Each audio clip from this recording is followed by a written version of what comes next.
America is collapsing, and no one's coming to save you. In 2024, over 4.3 million Americans were evicted. $1.1 trillion in credit card debt is suffocating families. 150,000 small businesses vanished last year, and over 60% of Americans now live paycheck to paycheck, even six-figure earners. The media wants you distracted. Politicians want you divided. But I'm going to show you exactly how this empire is falling, and what you need to do before it's too late. This isn't doom porn. It's your future if you don't wake up. Get ready. The collapse has already begun. The middle class is quietly being liquidated, and no one's coming to save them. Let's get one thing straight. If you're middle class in America, you are now the designated meal for both the wolves above and the wolves below. The billionaires have their offshore accounts and escape bunkers in New Zealand. The underclass has their government safety nets, stimulus checks, and endless forgiveness campaigns. But you're getting crushed in the middle. And the worst part is, they've made it look normal. That's the genius of it. In 1970, the median American income was enough to buy a home, raise a family on one salary, and even stash some money away. Fast forward to 2025, and you need 2 jobs, side hustles, and a GoFundMe just to handle a root canal. What happened? The cost of living rose 40% in the past 5 years alone. But wages? They've barely nudged. Housing prices are up 77% since 2012, and the average car loan is now over $40,000. That's right. Debt is the new American dream. And it's not just about economics, it's cultural. They've reprogrammed people to think struggle is noble, that renting forever is smart, and that owning nothing will make you free. That isn't progress. That's erosion. And it's not just about money. It's about agency. You're being priced out of your own country while tech elites and hedge fund giants gobble up real estate like it's monopoly. And politicians? They throw crumbs, student loan pauses, tax rebates, gas card gimmicks, while the real wealth is siphoned upward. Don't believe me? In 2023, the top 1% captured 65% of all new wealth globally. That's not a system, that's a funnel. And the collapse won't be a sudden bang. It's this slow bleed, where one day you wake up and realize you can't afford the city you grew up in, your job barely covers groceries, and your kids have less than you did. That's not normal. That's planned obsolescence of an entire class. And when that class collapses, so does the country. America's strength was always its middle, the small business owner, the working dad, the stay-at-home mom who could build something real. Now, they're being replaced by gig workers, renters, and digital peasants. Get ready. Because this isn't a dip, it's the dismantling of the foundation. And when the middle collapses, the top and bottom will go with it. Supply. Chains are breaking. You probably noticed the empty shelves in 2020. What you didn't notice was that it wasn't a fluke. It was a preview. Supply chains, once the hidden marvel of the modern world, are now being weaponized, politicized, and paralyzed. And here's the truth most experts won't say out loud. Global logistics aren't going back to normal. In fact, normal is dead. Before the pandemic, America had just-in-time everything. Food, medicine, electronics, auto parts. But now, it's more like just in case. And that case is usually chaos. In 2023 alone, we saw 28 major disruptions to shipping lanes, including droughts that stranded cargo ships in the Panama Canal and labor strikes that halted European ports. You think that doesn't ripple into your life? Think again. A single missing microchip can delay car production by months. A blocked shipment of fertilizer? That drives up food prices worldwide. And America, despite its image as self-reliant, is absurdly dependent on fragile links abroad. Over 90% of our antibiotics come from China. Nearly every piece of electronics you use contains rare earth minerals, mostly processed overseas. You're not independent. You're at the mercy of distant governments and corporations with their own priorities. The United States used to make things. Now it makes excuses. And don't count on reshoring saving the day. Building factories takes years. Training skilled workers takes generations. And when inflation is this high, And interest rates are crushing manufacturing loans. Those plans are mostly press releases, not reality. Meanwhile, the dollar isn't what it used to be. As global trust fades, more nations are ditching it for bilateral trade in yuan, rupees, and gold-backed digital currencies. That means less buying power, more scarcity, and higher costs for Americans. Think food, fuel, and medicine shortages are just third-world problems? Think again. When a country can't get insulin because a shipping contract collapsed or a chemical plant overseas shut down, that's not globalization. It's dependency dressed up in a suit. And once that illusion cracks, you'll see the truth. America doesn't control its lifelines anymore. And when those lifelines snap during war, disaster, or political chaos, it won't be a headline. It'll be your pantry, your pharmacy, your life. Prepare now, or get caught in the cold when the trucks stop rolling. The dollar's global reign is crumbling, and that means everything will get worse. People still talk about the US dollar like it's bulletproof, like it's this eternal backbone of global finance. But here's the dirty little secret the media won't tell you. The dollar is being slowly assassinated, and the assassins are our own policies. For 80 years, the US dollar was the world's reserve currency. That gave America superpowers no one else had. Endless cheap credit, bottomless demand for treasury bonds, and global pricing dominance for everything from oil to wheat. But that status is fading. Fast. In 2001, 73% of global reserves were in dollars. In 2023, under 58% and dropping faster than ever. You think that's nothing? That's trillions in capital repositioning away from America. Why? Because we abused the privilege.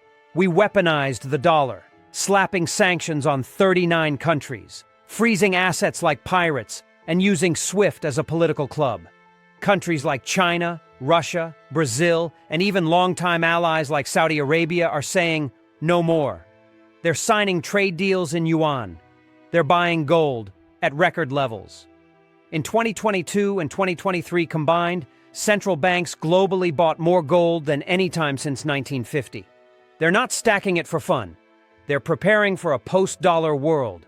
And when that world arrives, America will feel it everywhere. Imports will be more expensive, interest rates will spike, and worst of all, we won't be able to fund our deficit addiction with cheap foreign buyers anymore. That means taxes up, benefits down, austerity coming. Most Americans have no clue how dependent their lifestyle is on dollar supremacy. Your pension, your mortgage, your 401k, all float on a currency that's losing its throne.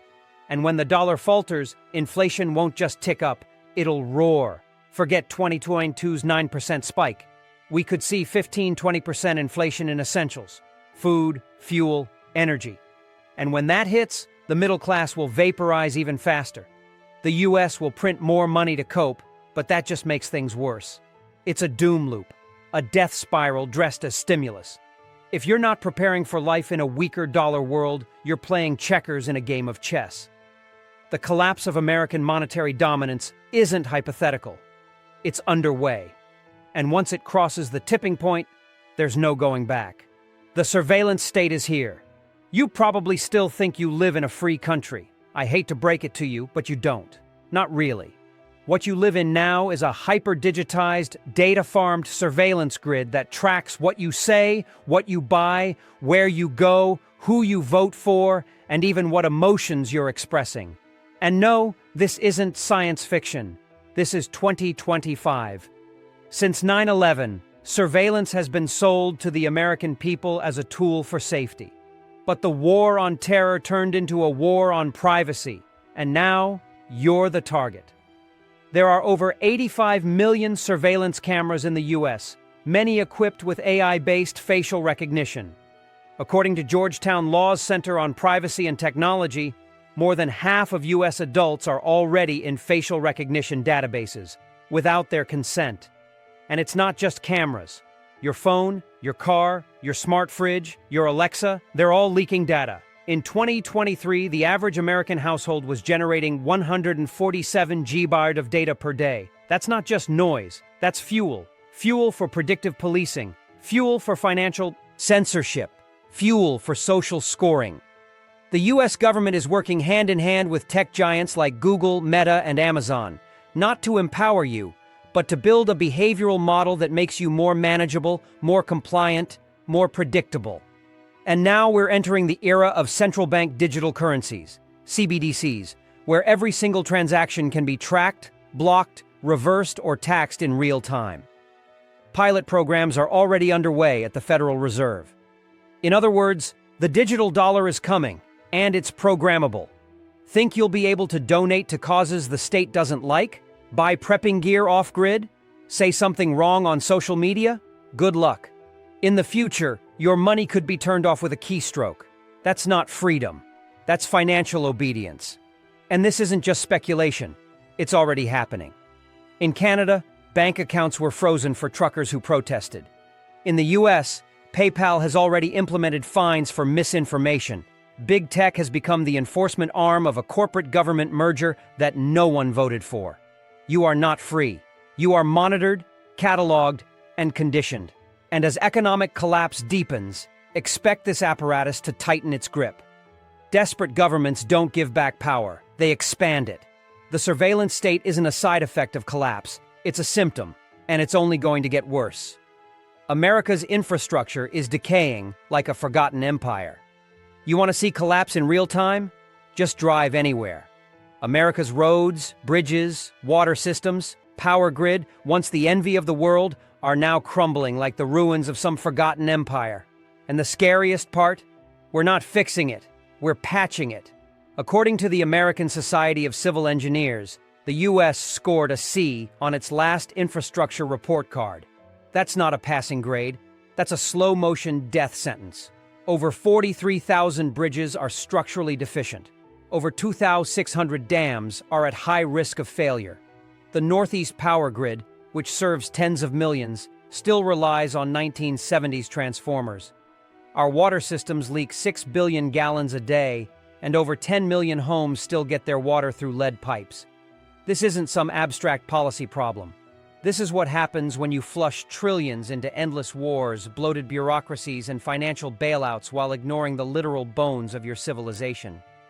And while China builds 20,000 miles of high-speed rail and the UAE constructs entire smart cities from sand, the US takes 15 years to approve an Amtrak upgrade or replace a collapsed bridge. Why? Because our political system is clogged with lobbyists, NIMBYism, union infighting, and environmental lawsuits that delay everything except spending. We passed a $1.2 trillion infrastructure bill, and yet most of it gets eaten by consultants, studies, and red tape. The work never happens. And that means when disaster strikes, whether it's a grid failure, a flood, a cyber attack, or an EMP, we won't have resilience. We'll have collapse. In February 2021, a winter storm knocked out power for 4.5 million Texans. Hundreds died. No war, no invasion, just weather and bad infrastructure. That's the future. Fragile, slow, overregulated, and held together by duct tape and denial. And as the dollar weakens and debt service eats more of the federal budget, there will be less money for repairs, not more. America's physical foundation is being allowed to rot. And when the lights go out, or the dam breaks, or the water turns toxic in your town, don't ask why. You were warned. This isn't a pothole problem. This is what late-stage empires look like. Civil unrest is brewing, and the powder keg is already lit. This country is a tinderbox. The divide between Americans isn't just political anymore. It's existential. It's neighbor against neighbor, family against family, red versus blue, city versus country, worker versus elite. And it's not just bad vibes, it's civil volatility.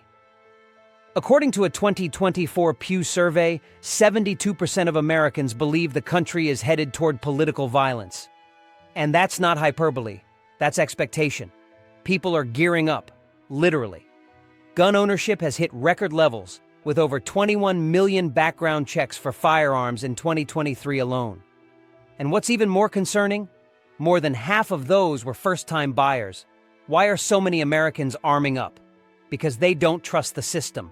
They don't believe elections are secure. They don't think police will protect them. They're watching crime go unchecked in cities while dissent is criminalized in suburbs. From Antifa riots to January 6th, from Portland to Kenosha to Capitol Hill, the message is clear. The fuse is already burning. And it's not about left or right. It's about a loss of shared reality.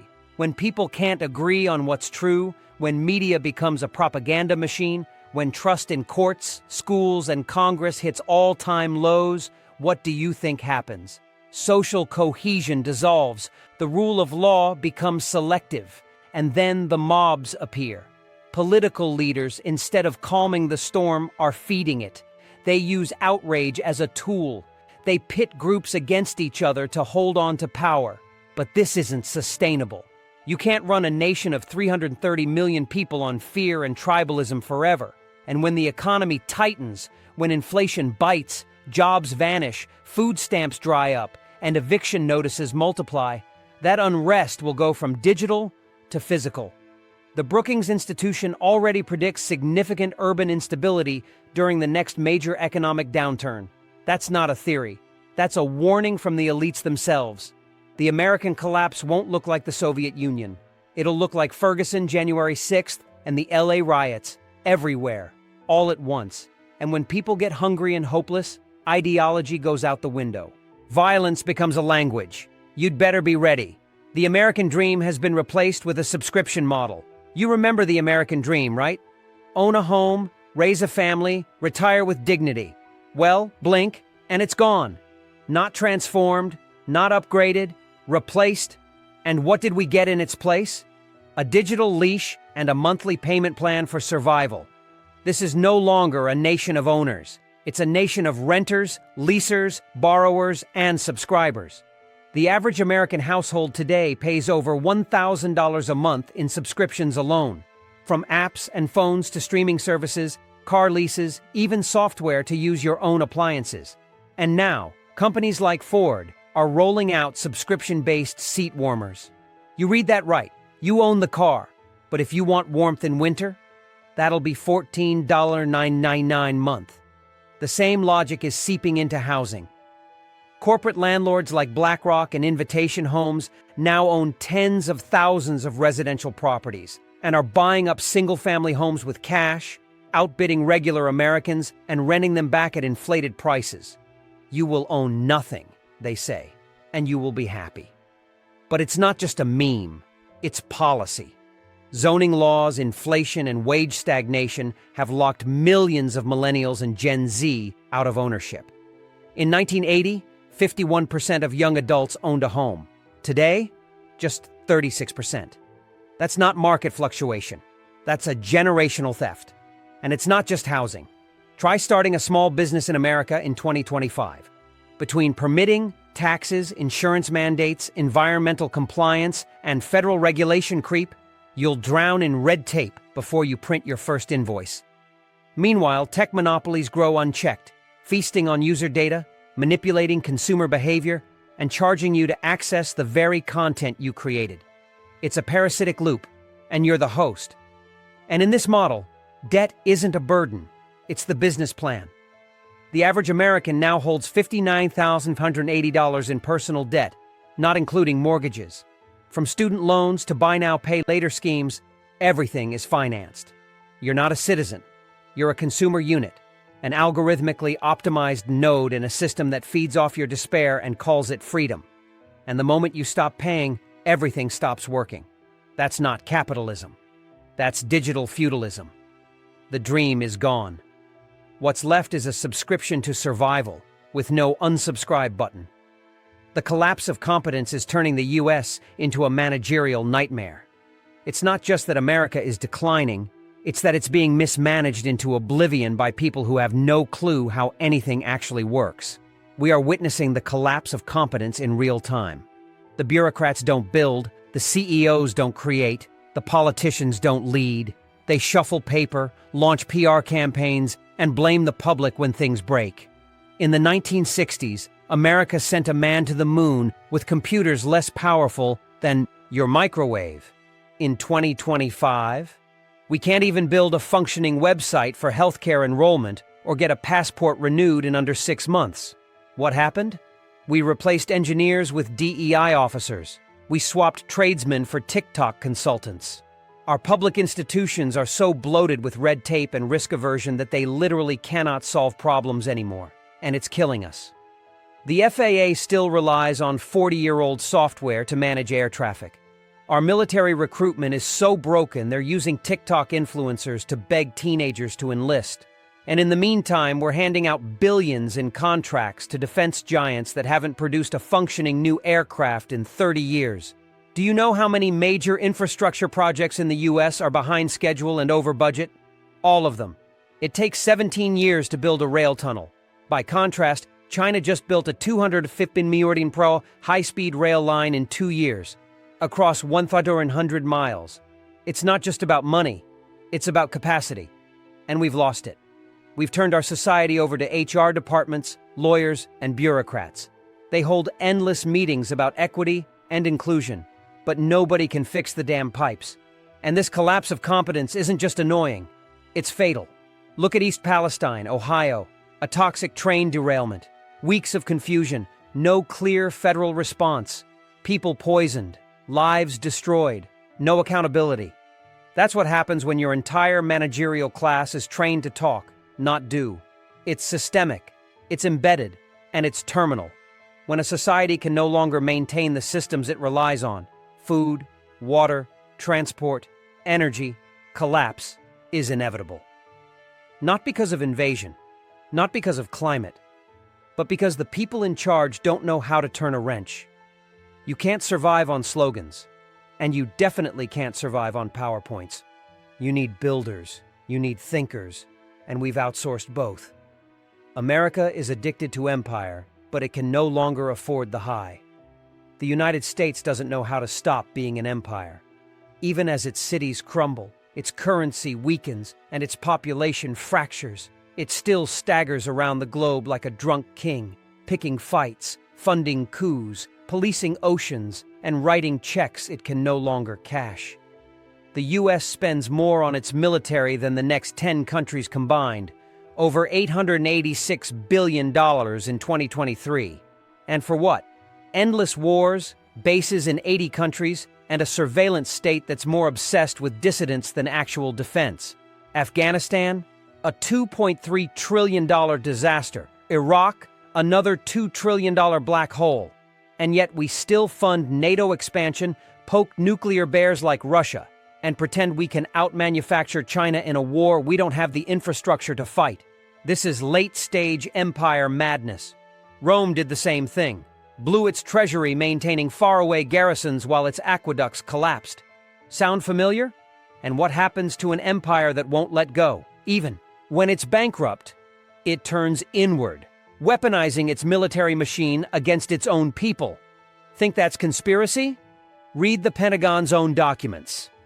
In 2024, the US military officially began allocating cyber and intelligence assets toward domestic extremism, a phrase that now includes parents at school board meetings and financial dissenters who question the dollar system.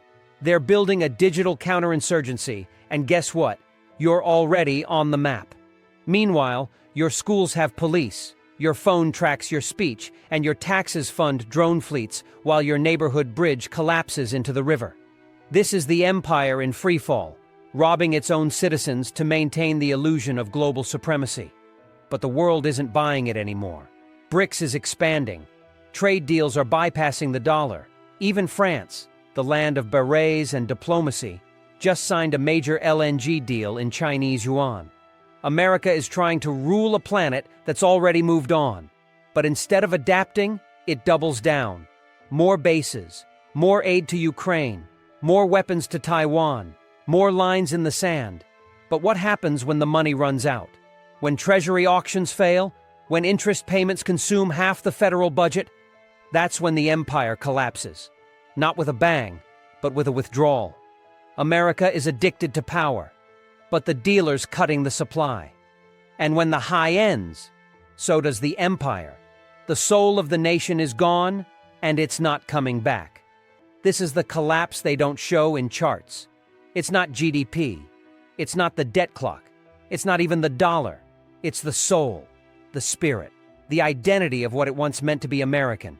That's what's gone, and it's not coming back. Once upon a time, this country stood for something: innovation, freedom, risk, family, grit. A nation of builders and dreamers and misfits who believed they could carve something better out of the world. But now it's a country of pills, porn, and Prozac, of TikTok therapy and fentanyl overdoses, of fake meat, fake money, and fake relationships. Nearly 60% of adults say they're lonely, not just once in a while, chronically. Teenage suicide has tripled since 2007.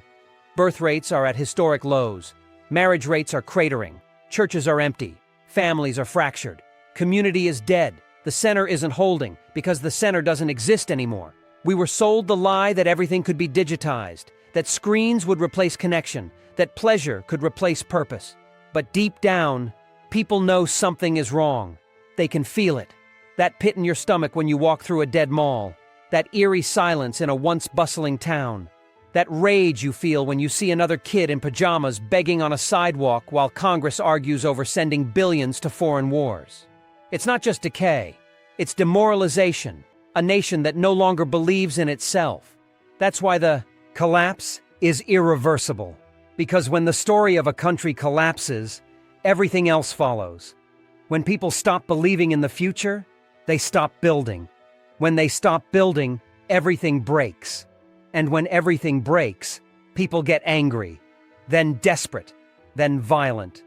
America isn't just broke financially, it's spiritually bankrupt.